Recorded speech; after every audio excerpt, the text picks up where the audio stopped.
चर्चा रे महंगा विधानसभा आसन किए मारिब बाजी बीजेडी अंकित प्रताप जेना ना बीजेपी सुमन कुमार घड़ई। एथर महंगारे दुई दल नुआ मुह देइछंती हेले कांग्रेस जाए महंगा पाई प्रार्थी घोषणा करी नाही।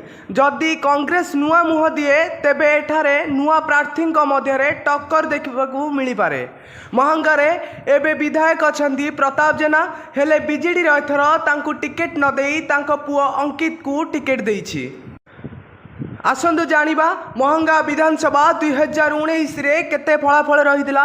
2019 रे महंगारे विजयी होइतिले प्रताप जेना पाइतिले 1,06,054 खंड भोट।